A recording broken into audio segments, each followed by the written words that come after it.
I should have disappeared before midnight, but I almost waited too long. My bare feet slapped against the wet cobblestones of Royal Street as I ran through the French Quarter. My wedding dress torn and stained with God knows what. The Spanish moss hanging from the oak trees looked like ghostly fingers trying to grab me in the dim streetlight. My heart was pounding so hard I thought it might burst right out of my chest. Behind me, I could hear the sound of car doors slamming and men shouting my name. Magnolia, get back here. But I wasn't Magnolia anymore. Not the one they thought they could control. Anyway, the clock tower of St. Louis Cathedral chimed 11:47 as I stumbled past Jackson Square.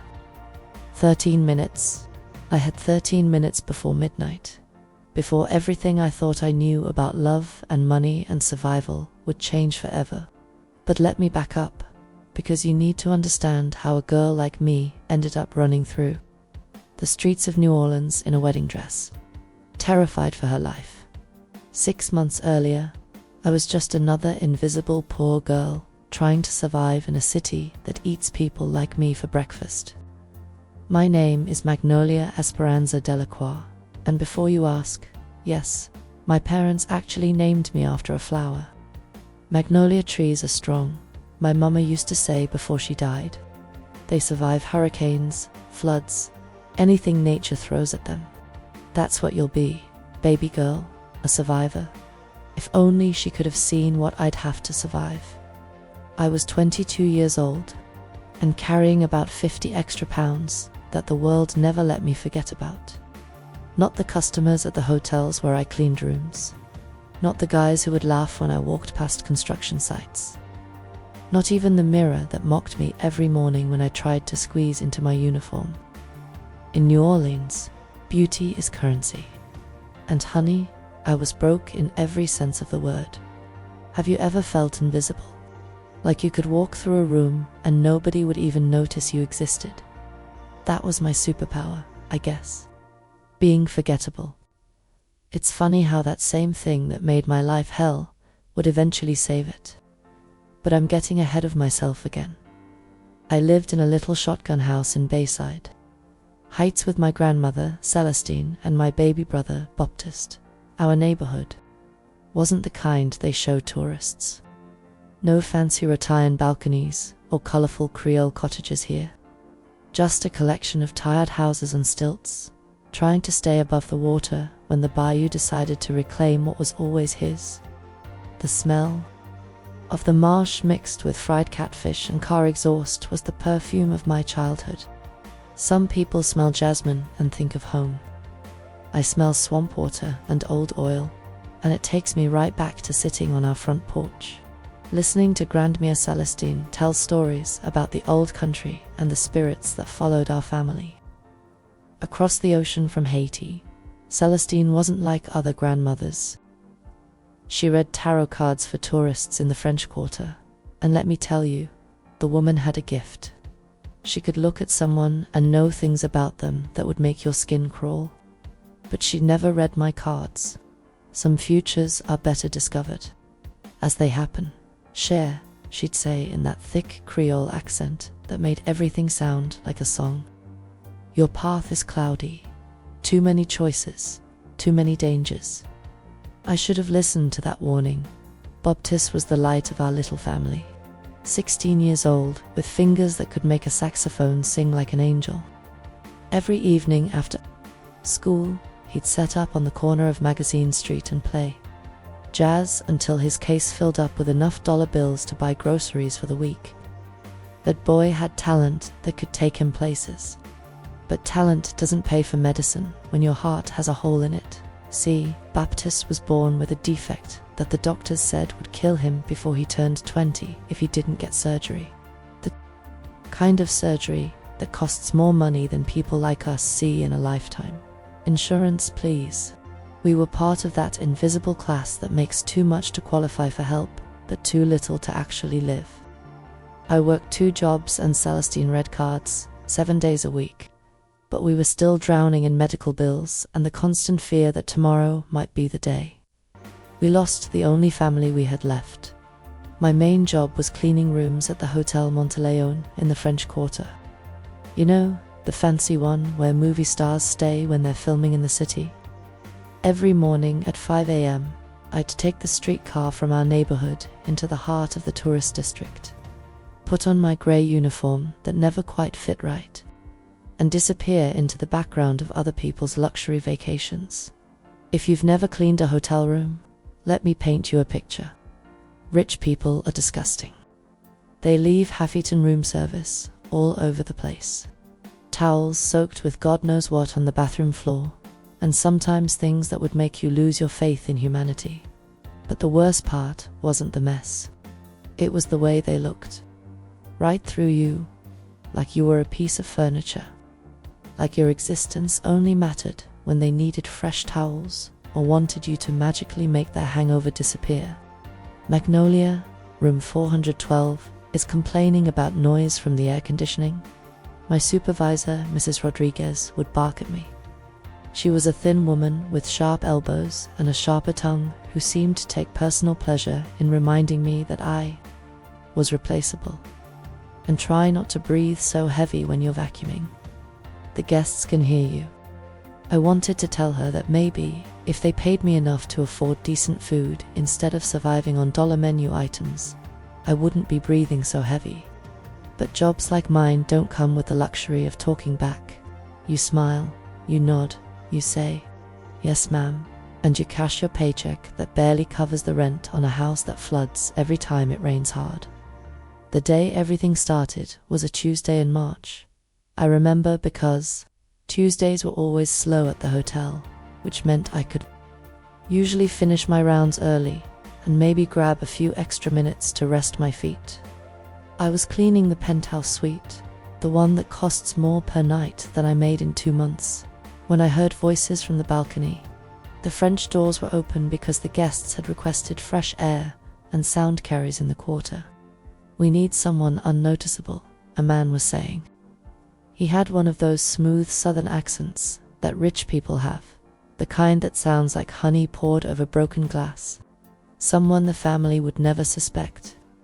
"I've already told you, Jasper, this plan is insane." Another voice, younger.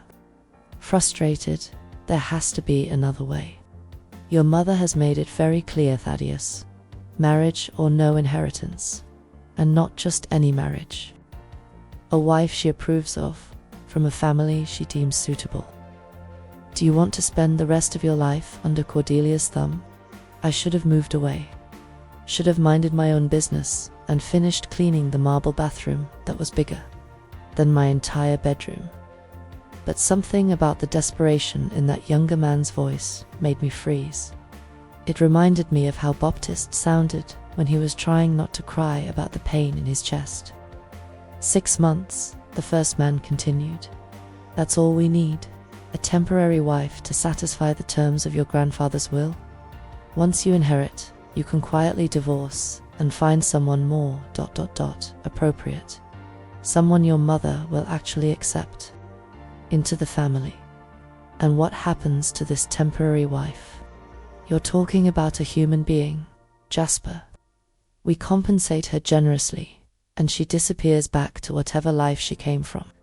Everyone wins." The way he said disappears made my skin crawl. But I was too focused on the words compensate generously to really think about why.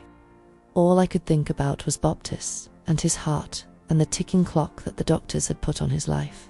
That night, I couldn't sleep.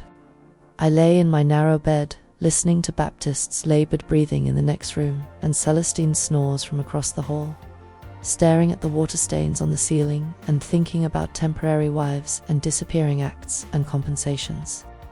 Generous enough to save a life. For 3 days, I wrestled with an idea so crazy it made my stomach hurt. What if I could be that temporary wife? What if someone like me, someone invisible and expendable, could solve this rich man's problem and save Baptiste's life at the same time? On Friday afternoon, I made a decision that would change everything. I slipped a note under the door of the penthouse suite. Just a simple message written on hotel stationery. I know what you're looking for. Room 1247 at 6 p.m. if you want to talk.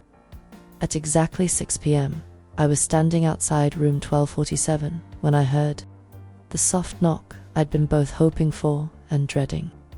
I opened the door to find Jasper Rue standing in the hallway, looking exactly like what he was, a predator in an expensive suit. He was tall and lean with silver hair and the kind of smile that never reached his eyes. Behind him stood Thaddeus Montgomery, and I have to admit, seeing him up close took my breath away. He wasn't traditionally handsome in that magazine model way, but there was something about him that made you want to keep looking. Dark hair that looked like he'd been running his hands through it, green eyes that seemed tired and sad, and a face that belonged on old family portraits. He looked like he carried the weight of the world on his shoulders, and maybe he did. Miss Jasper stepped into the room without being invited, his eyes scanning me like I was a piece of furniture he was considering buying. Delacroix, Magnolia. Delacroix, my voice came out steadier than I felt. And what makes you think you know what we're looking for, Miss Delacroix? You need a wife who won't cause problems. Someone who can play the part for a few months and then disappear without making waves. Someone invisible. I gestured to myself. I'm very good at being invisible. Thaddeus was staring at me with an expression I couldn't read. Not disgust, exactly, but something close to it. Or maybe that was just how rich people looked at poor people, like we were a different species. And what would you want in return? Jasper asked. This was it. The moment where I either saved my brother's life or made the biggest mistake of mine. $500,000. The number hung in the air between us like a challenge. It was an enormous amount of money to someone like me, but to people like them, it was probably what they spent on a single piece of jewelry. Jasper laughed, but it wasn't a nice sound. That's quite a lot of money for 6 months of pretending. It's quite a lot of inheritance to lose if you don't find someone soon. I shot back. Thaddeus was still staring at me, but now there was something different in his expression. Curiosity, maybe. Why do you need the money? The question caught me off guard. My brother needs surgery, heart surgery, the kind that costs more than people like us can afford. The words came out rougher than I intended. He's 16 years old, and he's dying, and this is the only way I can save him. Something shifted in Thaddeus's face. For just a moment, the mask of wealthy indifference slipped, and I saw something raw and human underneath. She needs extensive preparation, Jasper said, apparently taking my answer as acceptance. Lessons in etiquette, proper clothing, coaching on how to behave in society. The Montgomery name comes with expectations.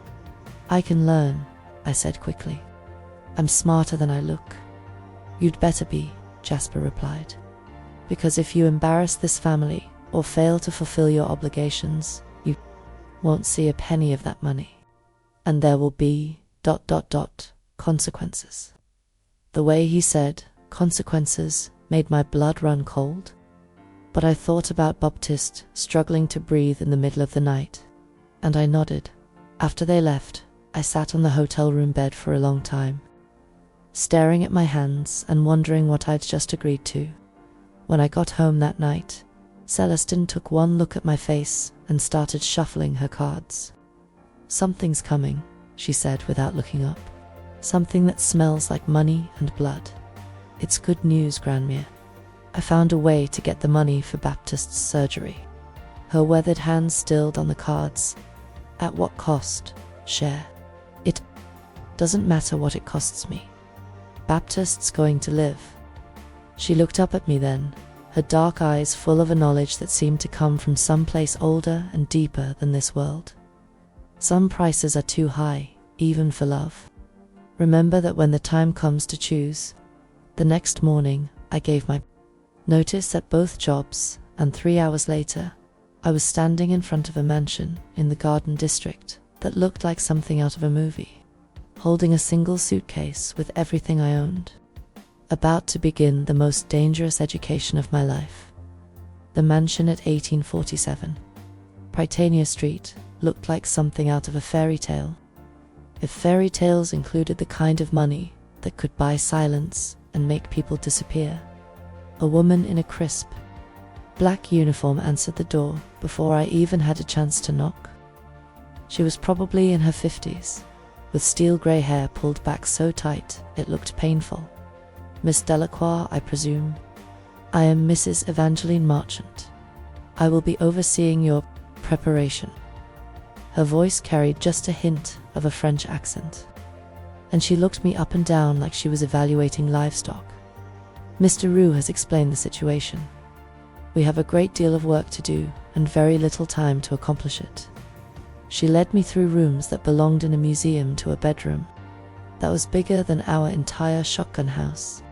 This will be your quarters during your stay, she said, opening the door to reveal a four-poster bed draped in silk and French doors opening onto a private balcony.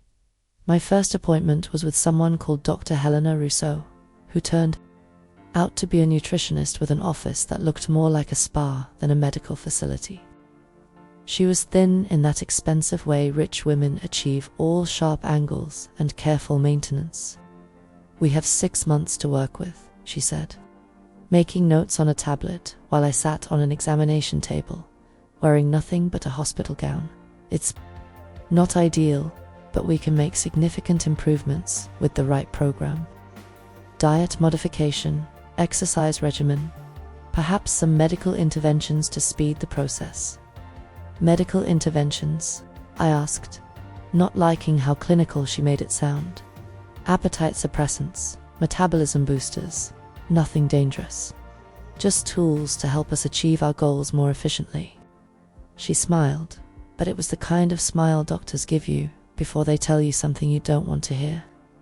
The Montgomery family has certain expectations about appearance. We need to make sure you meet them. Have you ever felt like you were being erased? Like someone was looking at you and seeing only the parts they wanted to change? That's what the next 3 weeks felt like. Dr. Rousseau put me on a diet that left me constantly hungry, gave me pills that made my heart race and my hands shake, and scheduled exercise sessions with a trainer who treated my body like it was his personal project. There was also Madame Celeste, an etiquette instructor who spoke with a French accent so thick I sometimes couldn't understand her. She taught me how to walk like I wasn't apologizing for taking up space, how to sit like I belonged in expensive chairs, how to eat like food was something to be managed rather than enjoyed. Non, non, non. She would shout when I forgot to keep my shoulders back or let my accent slip into the Creole rhythms of home. You walk like a servant. You must walk like a lady who has never questioned her place in the world. The hardest part was learning to talk like them. They brought in a speech coach who spent hours trying to flatten the music out of my voice, to make me sound like I'd gone to the right schools and grown up in the right neighborhoods. Every time I slipped back into the way I naturally spoke, they'd shake their heads like I'd committed some kind of crime. The strangest part was how they changed the way I looked. Not just the weight loss, though the pounds were melting off me faster than seemed healthy. They brought in a stylist who cut and colored my hair until I barely recognized myself in the mirror. The wild curls that had always been my one vanity were tamed into something sleek and controlled. My skin was polished and pampered until it glowed. 3 weeks into my transformation, Mrs. Marchant announced that it was time for me to meet my future husband properly. Mr. Montgomery will be joining you for dinner tonight, she said. This will be your first test. Try not to disappoint him. When Thaddeus Montgomery walked into the dining room that evening, my first thought wasn't about forks or accents or any of the things they'd been drilling into me. My first thought was that he looked even more tired than I remembered, like he hadn't been sleeping well. He was wearing a perfectly tailored suit that probably cost more than Baptist's medical bills, but somehow he didn't look comfortable in it. When he looked at me, I saw surprise flash across his face, followed by something that might have been approval. Miss Delacroix, he said, and his voice was softer than I remembered. You look... different. Better, I hope, I replied, trying to remember everything Madame Celeste had taught me about posture and poise. Different, he repeated, pulling out my chair for me. I'm not sure better is the right word. That caught me off guard. Most men would have said something about how much prettier I looked now, how much more acceptable. But Thaddeus Montgomery seemed almost... disappointed. Like maybe he'd preferred the version of me that had walked into that hotel room desperate and unpolished. Dinner was an elaborate affair, but what surprised me was how easy it was to talk to Thaddeus. He didn't talk down to me or treat me like hired help. He asked about my opinions on things, seemed genuinely interested in my answers.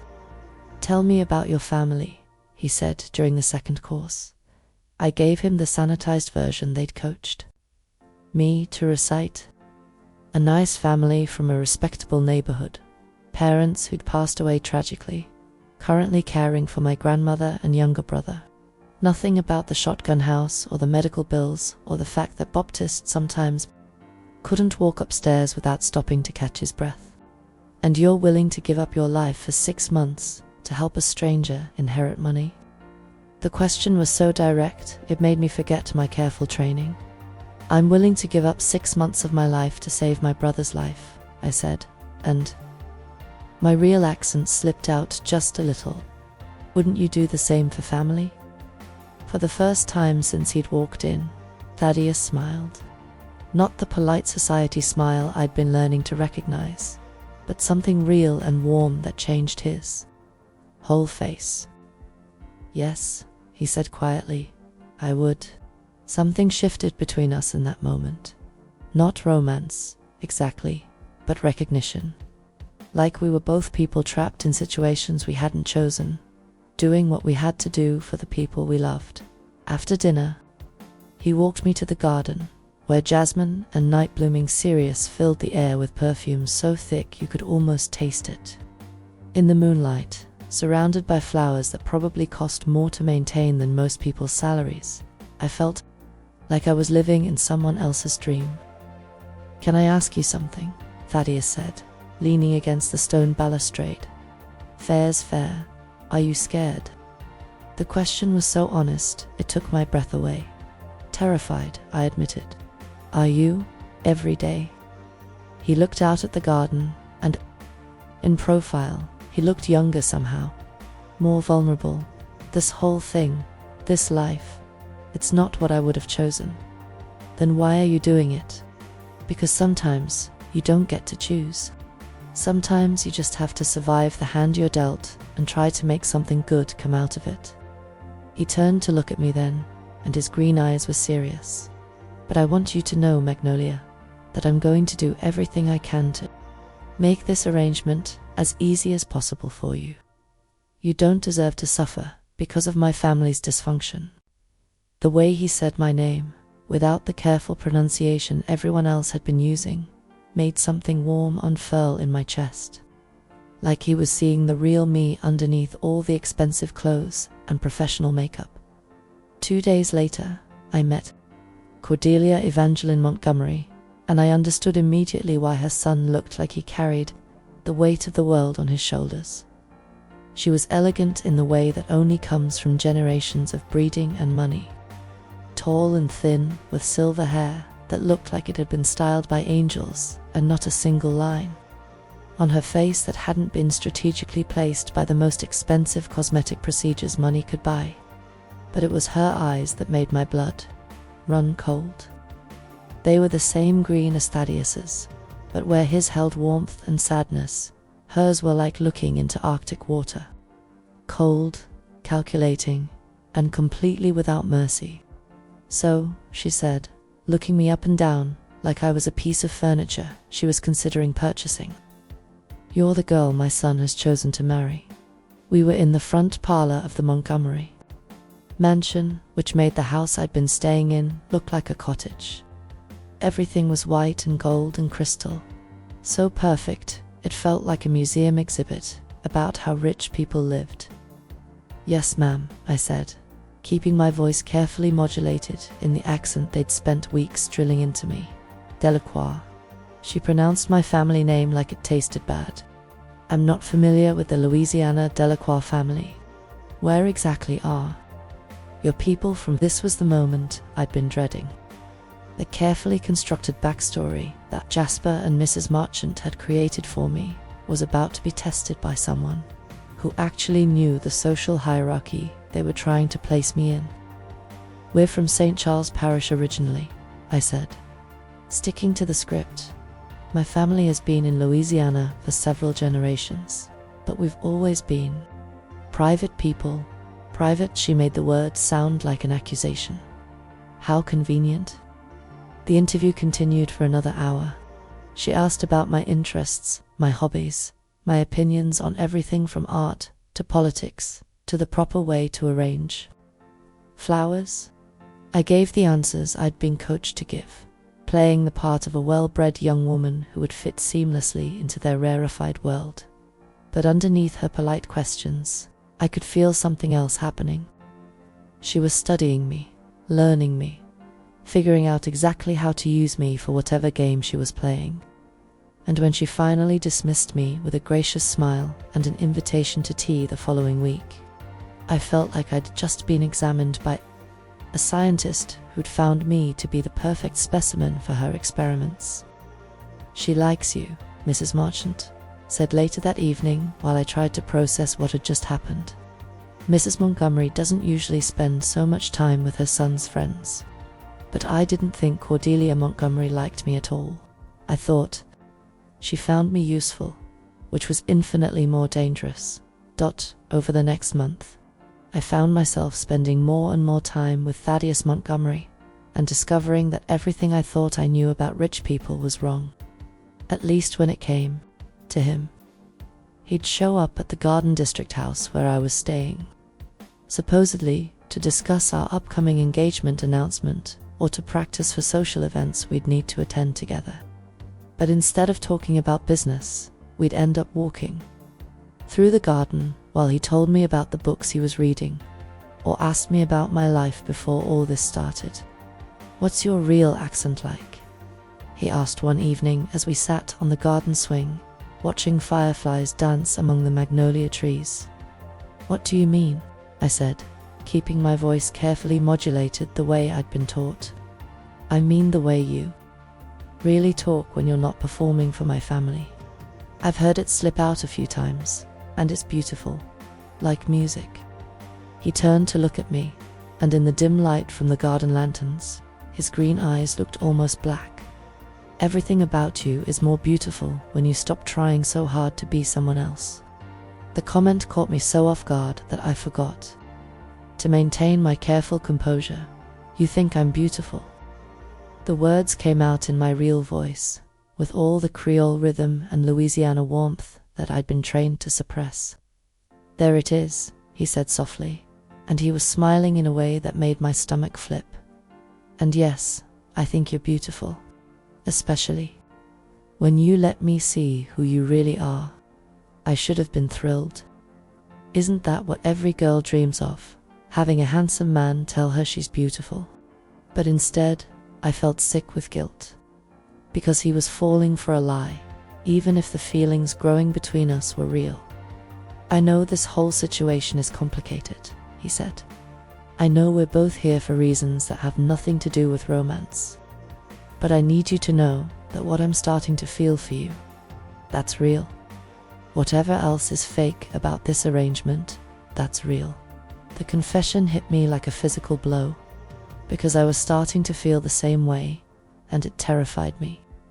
This was supposed to be a business transaction. 6 months of playing a role, collecting my money, and disappearing back to my real life. I wasn't supposed to care about this man, or start imagining what it would be like if our marriage was real. But Thaddeus made it impossible not to care. He was nothing like what I'd expected from someone born into his kind of wealth. He was kind to the staff at both houses, never demanding or condescending. He remembered details about conversations we'd had weeks earlier, when I mentioned that Baptiste played saxophone. He showed up the next day with vintage sheet music he'd found in an antique shop. "I thought your brother might like these," he said, handing me a collection of old jazz standards. Some of them are from local musicians, people who played in the quarter back in the 20s. We started spending every evening together, and I found myself looking forward to those hours more than anything else in my carefully orchestrated new life. We'd walk through the garden district, and he'd tell me the history of the houses we passed. But it wasn't just the grand gestures that got to me. It was the small things. The way he always offered me his arm when we walked. The way he laughed at my jokes, even the bad ones. The way he looked at me like I was the most interesting person in the room. One evening, as we were walking under the street lamps that cast everything in golden light, he stopped and turned to look at me. The night air was thick with the smell of jasmine and the distant sound of jazz from the quarter. "Is that what you're afraid of?" I had asked him earlier about ending up alone like his great-uncle Charles. "I was," he said quietly, "until I met you." That was the night he kissed me. For the first time, soft and tentative at first, like he was asking permission, then deeper when I kissed him back. It tasted like hope and possibility, and the kind of future I'd never dared to imagine for myself. But it also tasted like lies and secrets, and the growing certainty that I was in way over my head. Because the more time I spent with Thaddeus, the more I noticed things that didn't add up. The way Jasperu watched us together with something that looked almost like satisfaction. The way Cordelia smiled when she thought no one was looking, like she knew something the rest of us didn't. The way Mrs. Marchant sometimes seemed more like a guard than a housekeeper. And then there were the documents. I wasn't supposed to see. It happened 3 weeks before our wedding was scheduled to take place. I was in Jasper's office at the Montgomery mansion, supposedly reviewing the prenuptial agreement that would govern our temporary marriage.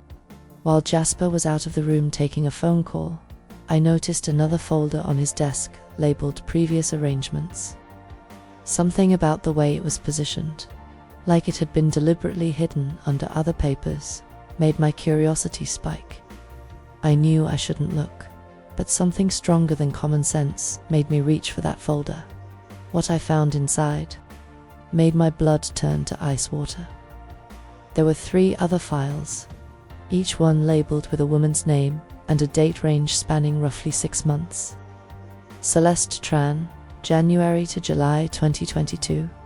Isabella Rodriguez, August 2022 to February 2023. Sarah Blackwood, March to September 2023. Each file contained a photograph of a young woman, documents similar to the ones I'd been signing, and a final report marked arrangement concluded. But it was the details in those final reports that made my hands start shaking. Celeste Tran, subject relocated permanently. No further contact required. Isabella Rodriguez, subject chose early termination of agreement. Relocated permanently. No further contact required.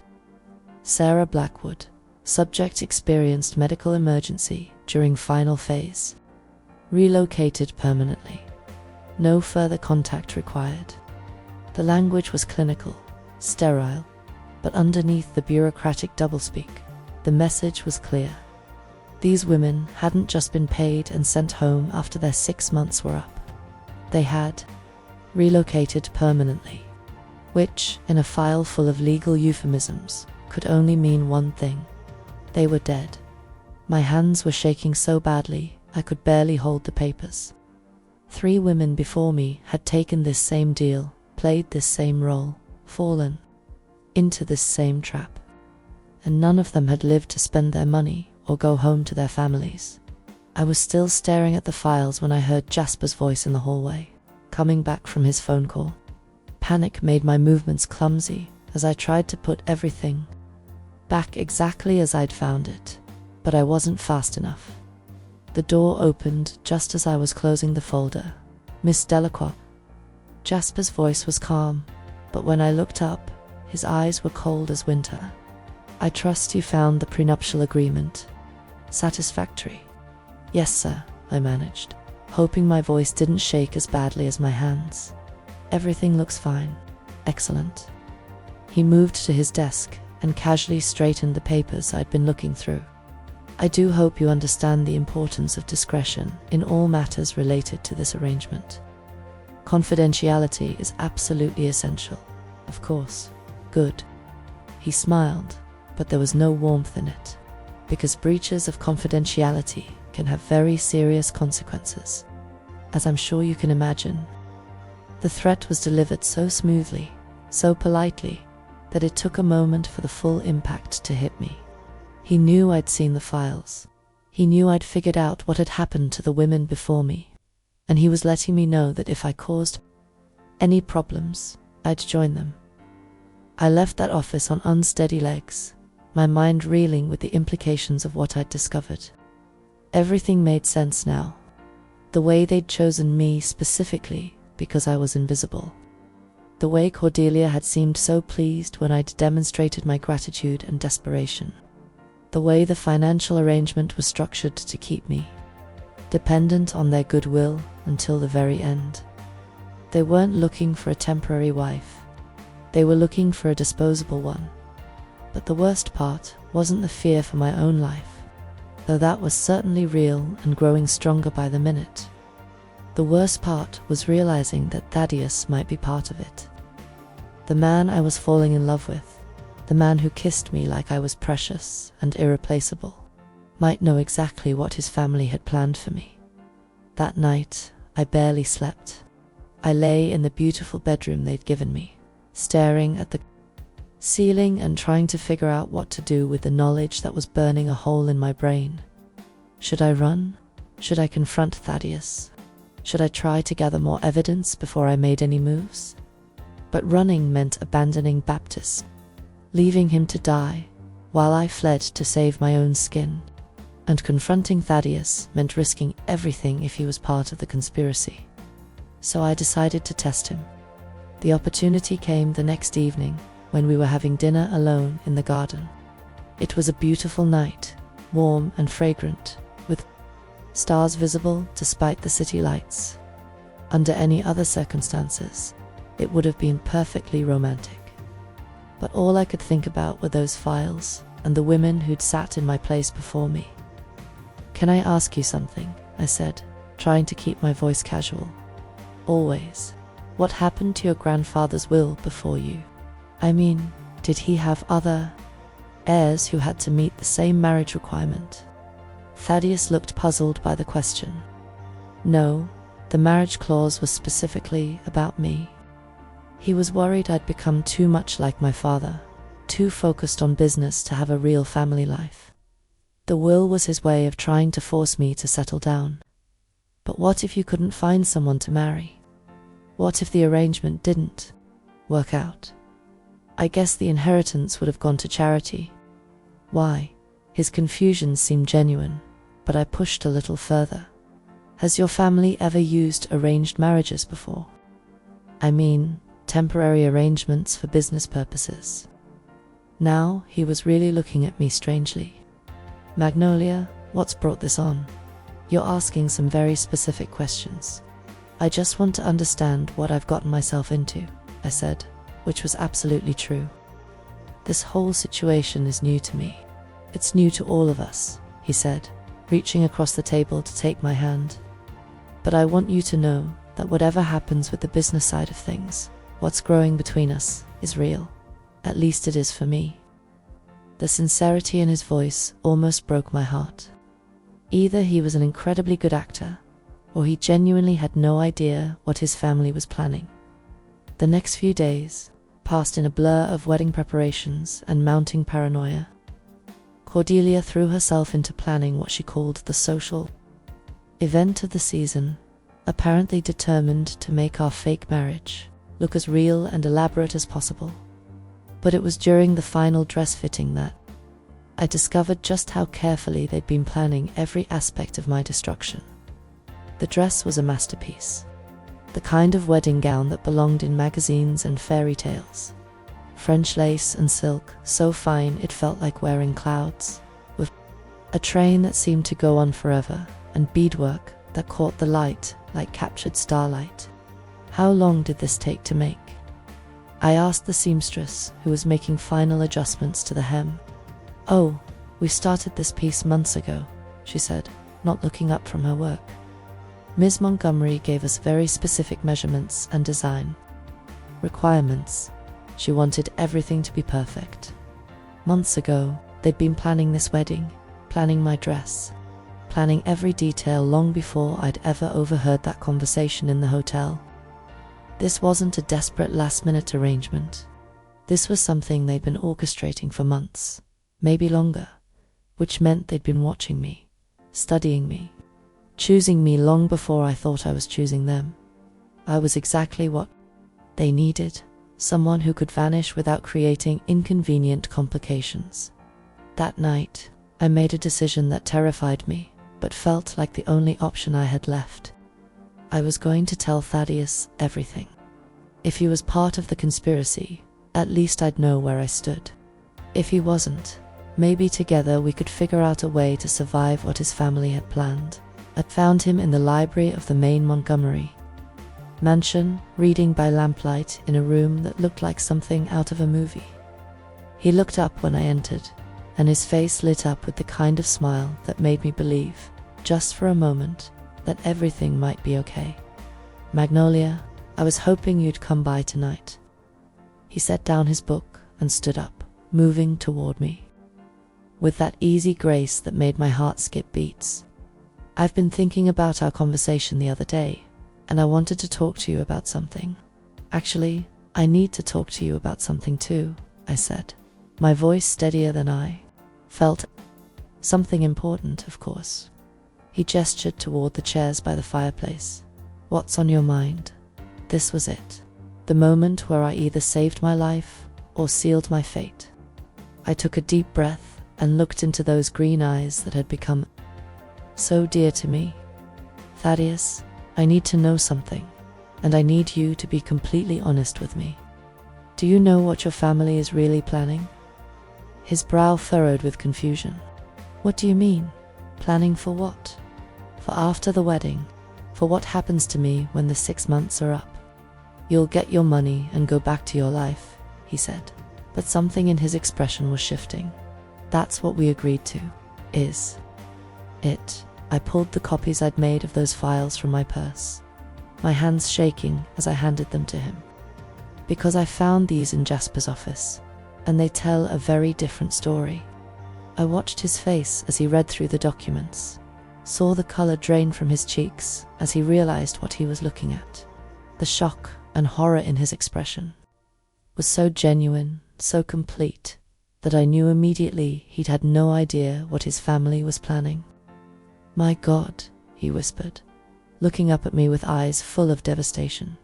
"Magnolia, I swear to you, I had no idea. I never would have, if I'd known... So you're not part of it, part of it." He stood up so fast the papers scattered to the floor. "You think I would be part of something like this? You think I would let someone hurt you?" The anguish in his voice convinced me more than any declaration could have. Whatever else was true, Thaddeus Montgomery was not involved in his family's plan to murder me. "Then we need to figure out what to do," I said, "because our wedding is in 5 days, and I don't think they plan to let me live much longer than that." He ran his hands through his dark hair, pacing back and forth like a caged animal. "We could go to the police. With what proof? All I have are some ambiguous files that could mean anything. And your family has enough money and influence to make any investigation disappear. Then we run. Tonight, I'll take you away from here, somewhere they can't find us, and leave Baptist to die. Leave your inheritance to your mother so she can do this to other girls." I shook my head. "There has to be another way." "There might be," he said slowly, and something in his voice made me look at him more carefully. "But it would be dangerous, and it would mean trusting me completely." "What do you mean?" "I mean we play along. We go through with the wedding, make them think everything is going according to plan. But we gather evidence while we do it. Real evidence that we can use to expose them and make sure they never hurt anyone else. The idea was terrifying and brilliant at the same time, but it would mean walking into their trap with our eyes open, trusting that we could outsmart people who had been playing this game for years. That's insane, I said. Probably. But it might be the only way to save your life and stop them from doing this to other women. He took my hands in his, and I could feel them trembling. I won't let them hurt you, Magnolia. I promise you that. Looking into his eyes, seeing the determination and love there, I made the second most dangerous decision of my life. Okay, I said. Let's do it. But as we began planning our counterattack, neither of us realized that Cordelia Montgomery was much smarter than we'd given her credit for. And by the time we discovered just how carefully she'd been watching us, it would almost be too late. The next 4 days were the longest of my life. During the day, I played the part of the blushing bride-to-be, attending final fittings and approving last-minute details for the reception. But at night, Thaddeus and I worked together to gather evidence against his family. He had access to family. Financial records that showed payments to a company called Relocation Services LLC that corresponded exactly with the dates when the previous wives had disappeared. We found emails between Cordelia and Jasper discussing cleanup procedures and permanent solutions. Most damning of all, we discovered that the 3 previous women had all signed life insurance policies, naming the Montgomery family as beneficiaries, just like the one I'd been asked to sign as part of my preparation. They're not just murdering these women, Thaddeus said, his voice tight with disgust as we reviewed the evidence. They're profiting from it. But it was on the morning of our wedding that we discovered just how deep the conspiracy went and how little time we had left. I was getting ready in the bridal suite of the Montgomery mansion, surrounded by an army of stylists and assistants who were turning me into the perfect bride. The dress fit like a dream. My hair was styled in an elaborate updo that had taken 3 hours to create, and my makeup was so flawless it looked like I was wearing a mask. You look absolutely radiant, dear, Cordelia said, sweeping into the room like she owned it, which I suppose she did. She was wearing a dress that probably cost more than most people's cars, and enough diamonds to blind someone if they caught the light wrong. Thank you, I said, trying to keep my voice steady. I hope Thaddeus will be pleased. Oh, I'm sure he will be. She moved closer, and something in her smile made my blood run cold. You know, Magnolia, I have to confess something to you. Every instinct I had was screaming danger, but I forced myself to smile. What's that? I know exactly who you are. Not the carefully constructed identity that Jasper created for you, but who you really are. Magnolia Esperanza Delacroix from Bayside Heights, the girl who cleans hotel rooms and lives in a shotgun house with her grandmother and dying brother. The words hit me like a physical blow. I felt the blood drain from my face, and for a moment I thought I might faint. Oh yes, dear, we've known from the very beginning. Did you really think we'd trust our family's future to a stranger without doing our due diligence? She laughed, and the sound was like breaking glass. We've been watching you for months, studying you, learning everything there is to know about your sad little life. I don't understand, I whispered. Of course you don't, because you've been thinking like a poor person this entire time. You thought this was about desperation and opportunity, about a lucky break that fell into your lap. But this was never about luck, darling. This was always about planning. She moved to the window, looking out at the garden where guests were already starting to arrive for the ceremony. You see, the challenge with our previous arrangements was finding the right type of woman, someone desperate enough to agree to the terms, isolated enough that her disappearance wouldn't cause problems, but presentable enough to fool the social circles that matter. It took us quite a while to realize that the solution wasn't to find women who met these criteria accidentally, The solution was to create them. My mouth was so dry I could barely speak. Create them, your brother's heart. Condition, for instance. Do you really think it's a coincidence that he started experiencing symptoms right around the time we needed a new candidate? Or that the surgery he needs is available at exactly one hospital in the city, a hospital where we have considerable influence over the medical staff? The world tilted sideways. You're lying, am I? Tell me, dear, when exactly did Baptist's condition become critical? When did the doctors first mention surgery? I think you'll find the timeline quite interesting if you really examine it. I thought back to the progression of Baptist's illness. How quickly it had gone from manageable to life-threatening. How specific the treatment requirements had become. The doctor who'd diagnosed him had been highly recommended by someone at the hotel where I worked. The cardiologist who'd outlined the surgery requirements had seemed strangely insistent that this particular procedure at this particular hospital was Baptist's only option. You see, Magnolia, we didn't just choose you. We created you. We created your desperation, your isolation, your willingness to do anything to save your brother. We've been orchestrating this entire situation from the beginning. But the money, I said weakly. The 500,000, ... Oh, you'll get the money. We always honor our financial commitments. Of course, you won't be alive to spend it. But I'm sure Baptiste will put it to good use. Assuming, of course, that he survives his upcoming surgery.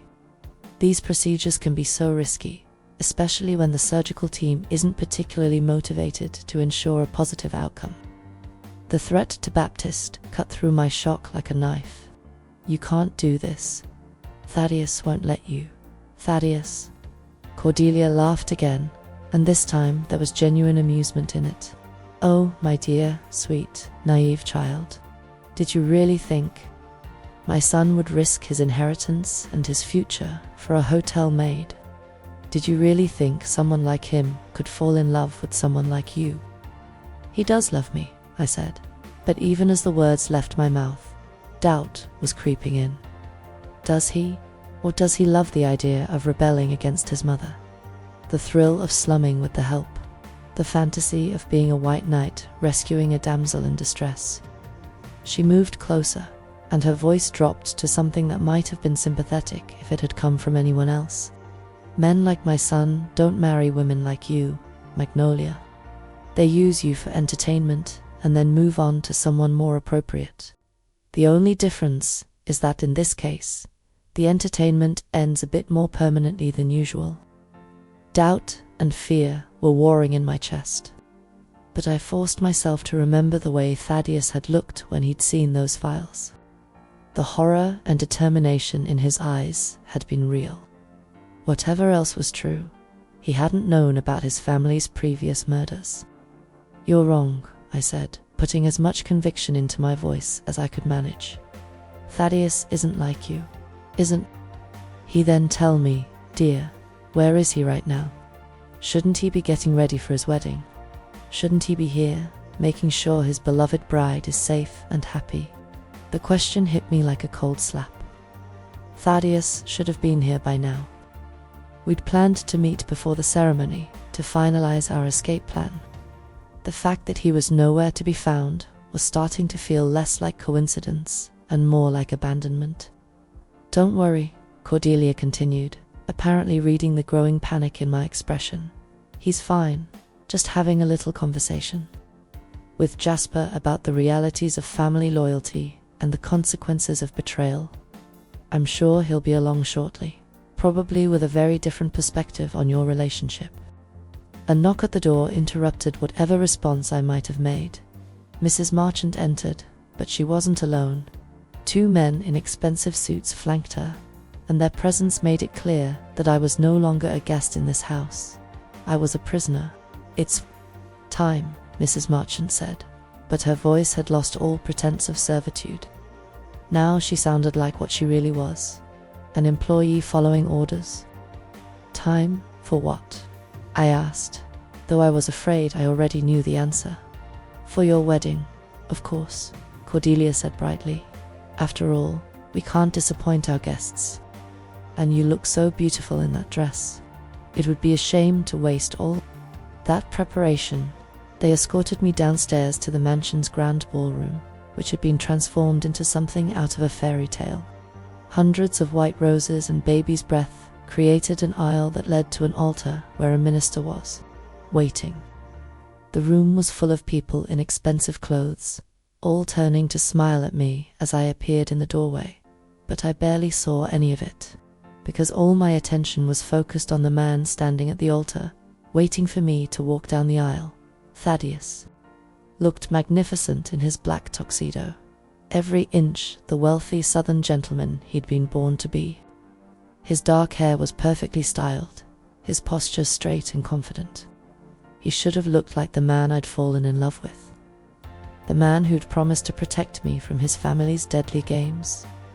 Instead, he looked like a stranger. When our eyes met across the length of the ballroom, I searched his face for some sign of the connection we'd shared, some indication that our plan was still in motion. But what I saw there made my heart sink into my shoes. There was no warmth in his green eyes, no recognition of our shared conspiracy, no hint of the love he'd declared just days before. He looked at me the way his mother did, like I was a problem that needed to be solved. The wedding march began to play, and Mrs. Marchant gave me a little push forward. "Smile, dear," she whispered in my ear.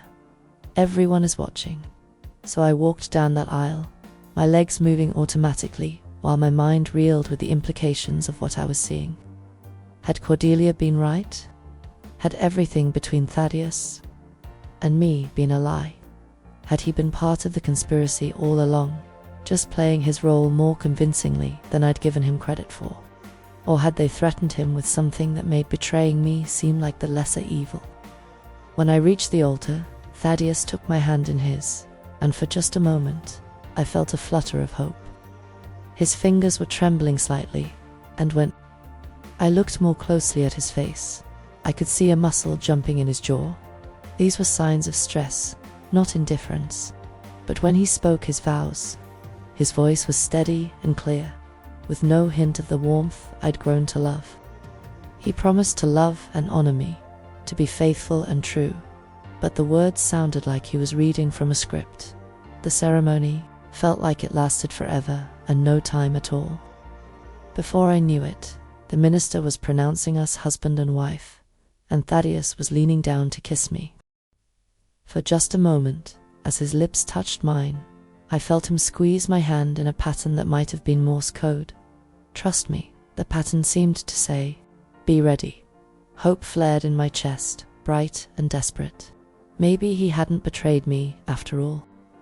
Maybe this was all part of a plan I didn't understand yet. The reception that followed was a blur of congratulations and champagne toasts and elaborate food that I couldn't taste. I played the part of the happy bride, smiling and laughing at the appropriate moments while my mind raced with possibilities and fears. Cordelia made a speech about welcoming me to the family that was so sweetly poisonous it made my teeth ache. Jasper toasted our future happiness with a smile that promised anything but happiness.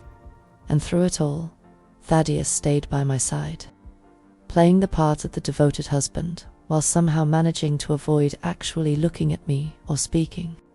To me, privately, as the evening wore on, I started to notice things that made my skin crawl. The way some of the guests looked at me was something that seemed almost like pity. The way the staff kept checking their watches. The way Cordelia kept glancing toward the door like she was waiting for something. It was just after 11 p.m. when Jasper appeared at my elbow with a glass of champagne. "For the bride," he said with that predatory smile. "A special vintage to celebrate your special day." I looked at the glass, then at him, and something in his expression made it clear that refusing wasn't an option. Around us, the party continued, but I was acutely aware that several of the guests had stopped their conversations to watch. "What is it?" I asked. "Just a little something to help you relax," he said. "Wedding days can be so stressful." I knew without a doubt that whatever was in that glass, it wasn't just champagne. This was it. The moment they'd been building toward all along.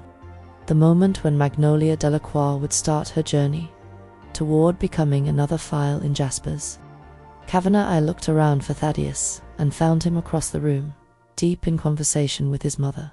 When he looked up and saw what was happening, something flashed across his face too quickly for me to interpret. "Drink up, dear," Cordelia said, appearing at my other side. "We don't want to keep everyone waiting." The circle was closing around me. In a few moments, I would either drink whatever they'd prepared for me, or they'd find a way to force it down my throat. Either way, this was probably the last few minutes of consciousness I'd have, which meant it was time to run. I smiled at Jasper and raised the glass toward my lips, but instead of drinking, I pretended to stumble slightly, spilling the contents across the front of my wedding dress and the floor. "Oh no!" I exclaimed, loud enough for half the room to hear. "I'm so clumsy. I've ruined my dress." In the confusion that followed, with guests offering napkins and staff rushing to clean up the spill, I spotted my chance. The French doors leading to the garden were only a few steps away, and in the chaos, no one was watching me carefully. I gathered up my voluminous skirts and ran. The garden was dark and full of shadows, but I knew it well enough from all those evening walks with Thaddeus. I could hear shouts behind me as people realized I'd fled, but I had a head start and the advantage of desperation. I made it to the garden gate before they caught up with me. It was locked, of course, but adrenaline gave me strength I didn't know I had. I hiked up my wedding dress and climbed over the wrought iron fence, tearing the delicate fabric and probably cutting myself on the decorative spikes, but I didn't care. Freedom was only a few feet away, but as I dropped down on the other side of the fence, I realized my escape had been anticipated. A black sedan was waiting on the street, its engine running, and two men were already getting out of the front seats. I ran anyway, because what else could I do? My feet slipped on the sidewalk in the impractical shoes they'd given me to wear, so I kicked them off and kept running barefoot. The torn wedding dress made it hard to move quickly, but terror gave me speed I didn't know I possessed. Behind me, I could hear car doors slamming and engines starting. They were coming after me, and I didn't have much of a head start, but I knew these streets better than they did. I'd grown up in New Orleans, knew every alley and shortcut in the quarter. If I could just make it to the tourist areas, where there would be people and witnesses, maybe I'd have a chance.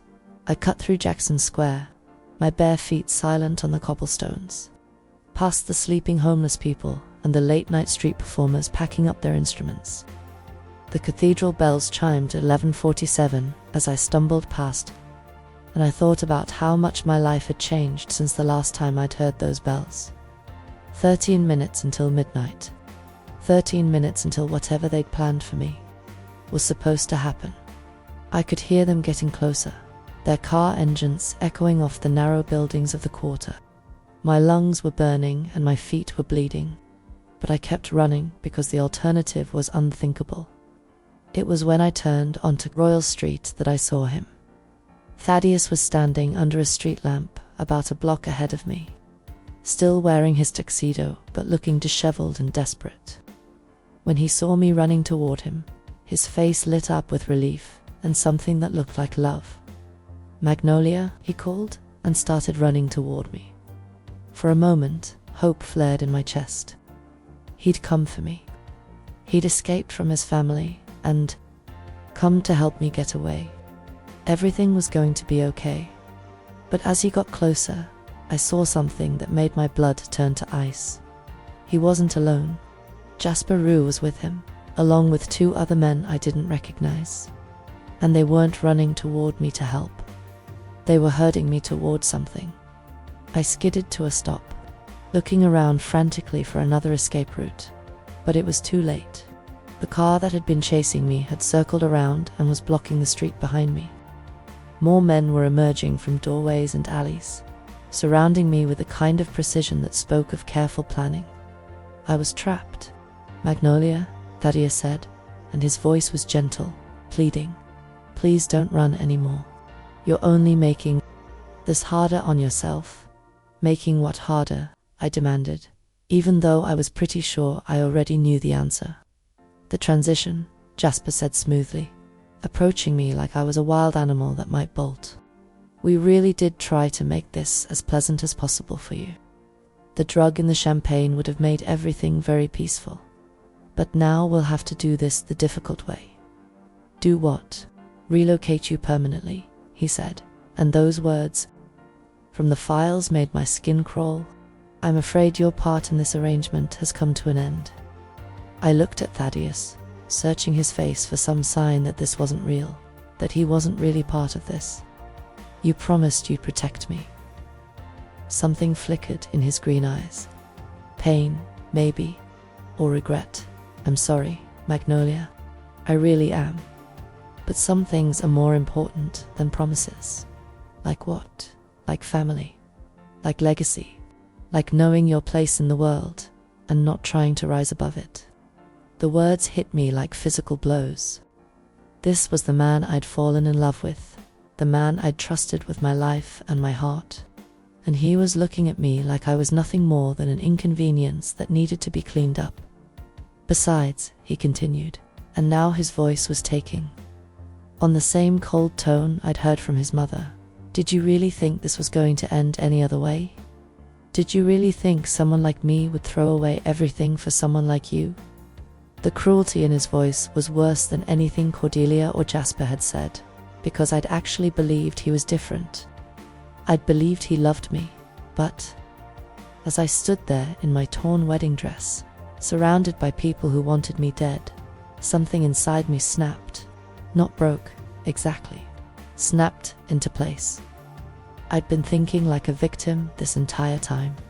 Like someone who needed to be rescued or protected or saved by other people. But I wasn't a victim. I was Magnolia Esperanza Delacroix, and my mama had named me after a tree that survived hurricanes. It was time to start acting like it.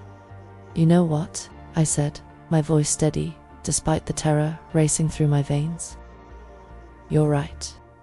Someone like you would never throw everything away for someone like me. Because someone like me has something you'll never have." "And what's that?" Thaddeus asked, and there was genuine curiosity in his voice. "People who actually love me. People who would move heaven and earth to keep me safe. People who are a lot smarter and more dangerous than you think." As if summoned by my words, the night around us suddenly exploded into chaos. Car alarms started blaring, spotlights blazed to life from seemingly every direction, and the quiet French Quarter Street became a scene out of an action movie. "NOPD, nobody move."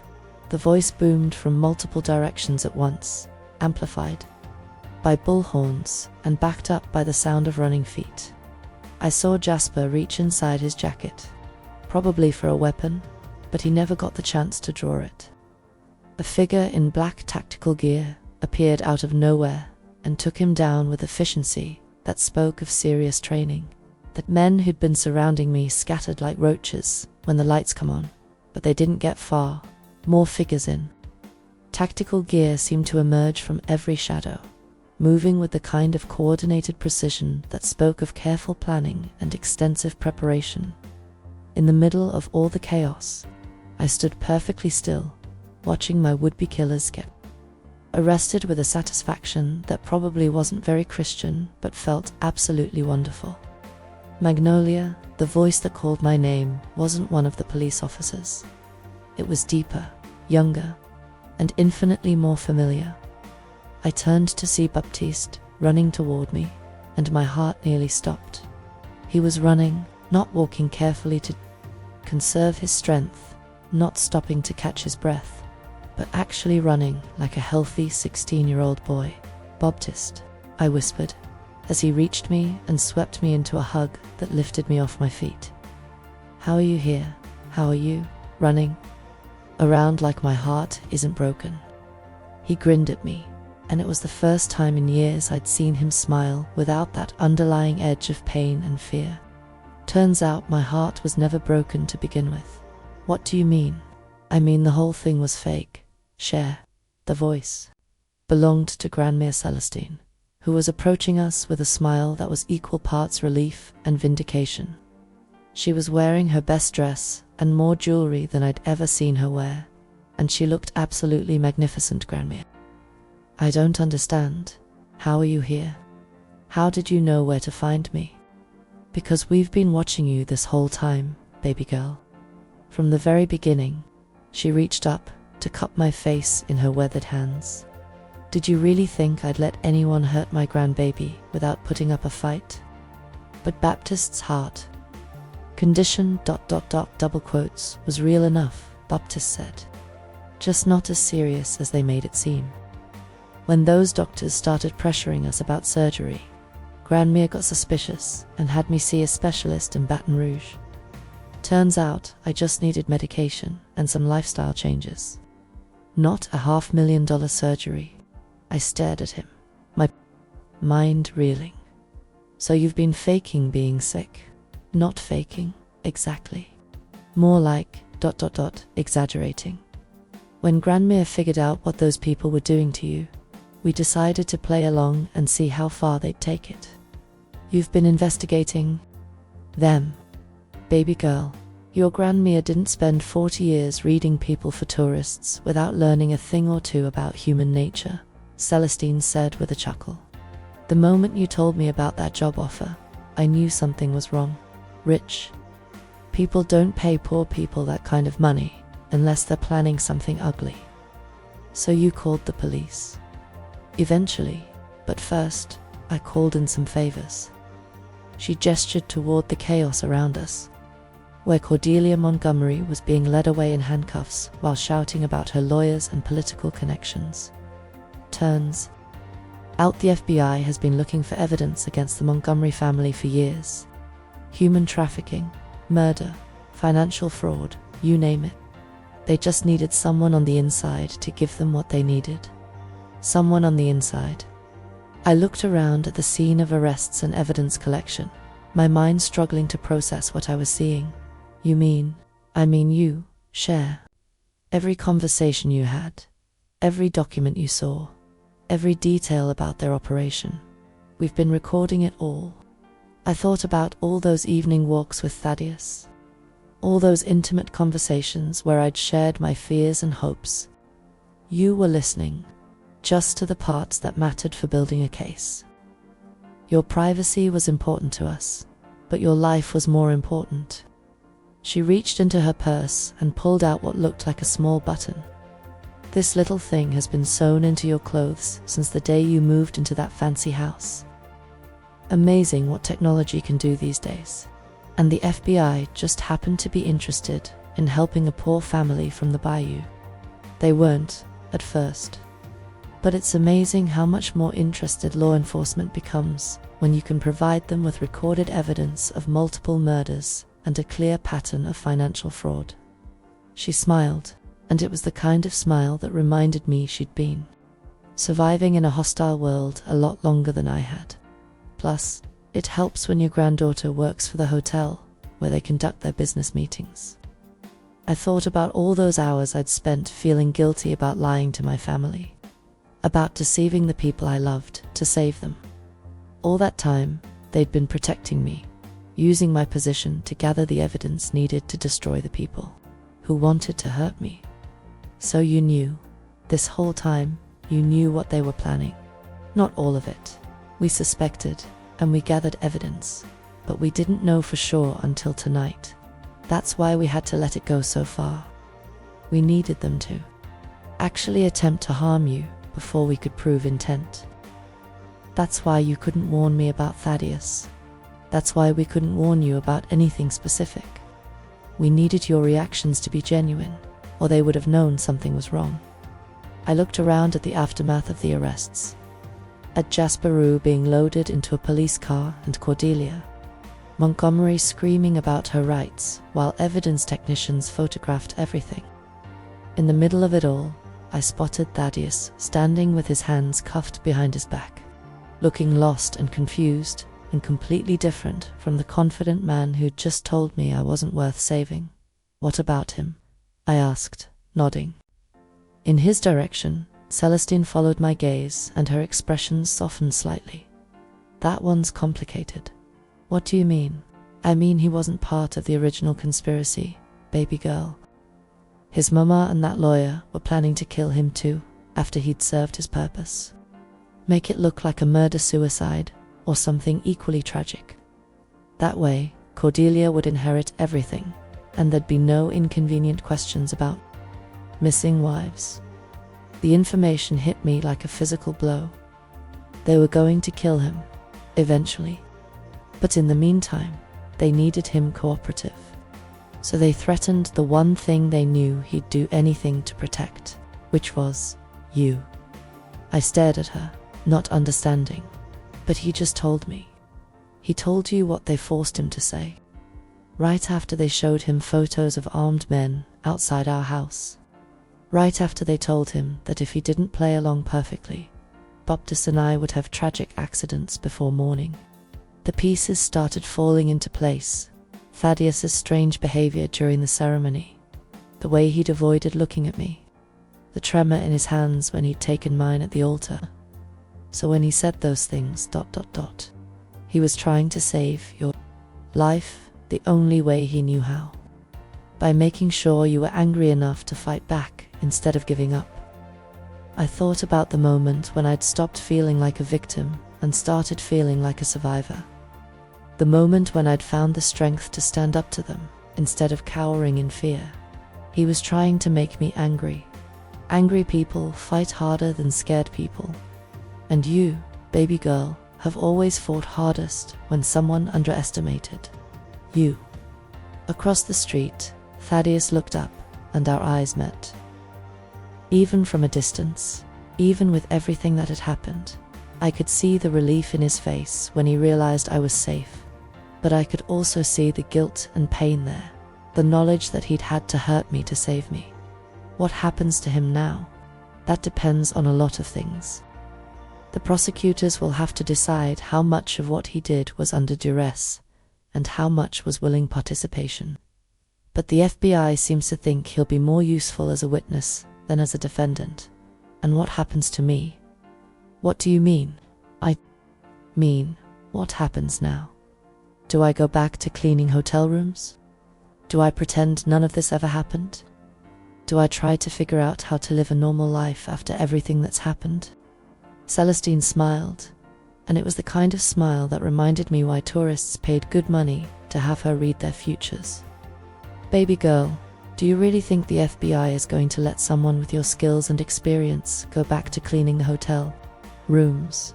"What skills?" "The skills you just demonstrated. The ability to infiltrate a criminal organization, gather evidence, maintain your cover under extreme pressure, and survive a murder attempt. Those are some very valuable skills in the right line of work. You think they want to offer me a job? I think they want to offer you a career. The kind of career where you'd be helping other women like you, stopping other families like the Montgomerys, making sure what happened to you doesn't happen to anyone else." The idea was both terrifying and exhilarating. A chance to turn everything I'd been through into something meaningful. A chance to make sure other desperate women didn't fall into the same trap I had. And Baptiste will go to college on a scholarship the FBI is going to help arrange. Turns out they're very generous with families who help them solve major cases. And you will continue reading cards in the quarter and occasionally providing consulting services to law enforcement when they need someone who understands how people think. She winked at me. It's amazing how much criminals will reveal when they think they're just getting their fortunes told. I looked around at the scene of controlled chaos, at the evidence of justice finally being served, at my family standing safe and sound despite everything that had happened. For the first time in months, I felt like I could breathe properly. "What about the money?" I asked. "The $500,000 they promised me?" "Oh, you'll get that and more. The Montgomery family's assets are being seized, and there's a victims' compensation fund that should provide quite nicely for all of us. Plus, the FBI pays very well for the kind of work they want you to do. So this is really over. This part is over. The part where you're a victim, where you're powerless, where you have to choose between your own safety and your family's welfare. That part is done forever. I thought about the woman who'd walked into that hotel room 6 months ago, desperate and invisible and convinced that her only value was in being forgettable. That woman seemed like a stranger now. "There's just one more thing you need to take care of," Celestine said, nodding toward where Thaddeus was being processed by the FBI agents. "What do you mean?" "I mean that boy has been in love with you since the day he met you, and he just risked his life to save yours. Don't you think you owe him a conversation?" I looked across the street at Thaddeus, who was now talking earnestly with what appeared to be a federal prosecutor. Even in handcuffs, even facing an uncertain future, he looked more like the man I'd fallen in love with than he had all evening. What if he doesn't want to talk to me? What if he thinks I hate him for what he said? "Baby girl, that man has been watching you this entire time. Every time he thinks no one is looking, he's checking to make sure you're okay. He's been in agony thinking about what he had to say to you. But what if, ... what if what? What if you take a chance on love? What if you trust someone who just proved he'd do anything to keep you safe? What if you stop being afraid of being happy?" She was right, of course. She usually was. I'd spent so much time being afraid of everything that might go wrong that I'd forgotten to consider what might go right. I walked across the street, my torn wedding dress trailing behind me like a battle flag. The FBI agents stepped aside as I approached, apparently having been briefed on my importance to their case. "Magnolia," Thaddeus said, and my name sounded like a prayer the way he said it. "Are you all right?" "I'm fine. Are you?" "I am now. When I saw you running, when I knew they were going to, I thought I might lose you forever. You did what you had to do. I understand that now. Do you? Because I need you to know that everything I said to you tonight, all those cruel things, ... none of it was true. None of it was what I really think or feel about you. I know. I love you, Magnolia. I love everything about you.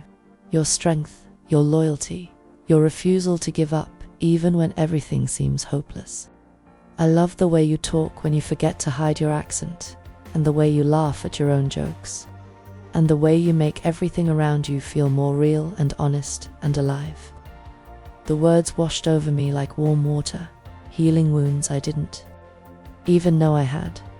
I love you too, even after everything that's happened. Even knowing what my family is capable of. Your family isn't you. What they did isn't your fault, and what you did tonight, putting yourself at risk to save me, that tells me everything I need to know about who you really are. He looked down at the handcuffs on his wrists, then back at me. "I don't know what's going to happen to me.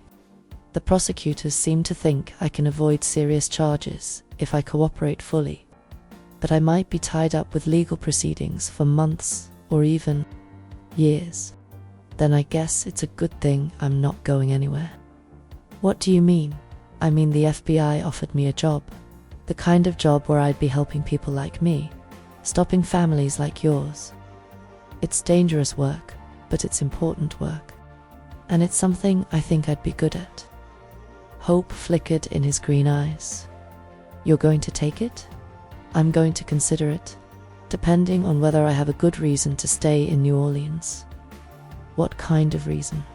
I smiled, and for the first time in months, it felt completely natural and unforced. The kind of reason that involves a man who's willing to risk everything to keep me safe. The kind of reason that makes me want to build a life with someone instead of just surviving one day at a time. "Magnolia," he said, and his voice was rough with emotion. "When all this is over, when the legal mess is sorted out, and we can start Fresh ... Would you consider marrying me? For real this time? Are you proposing to me while you're in handcuffs? I'm proposing to you because I can't imagine a future without you in it. The handcuffs are just ... atmospheric. I laughed, and it felt like the sun coming up after the longest night of my life. Yes, yes, yes, I'll marry you. For real this time.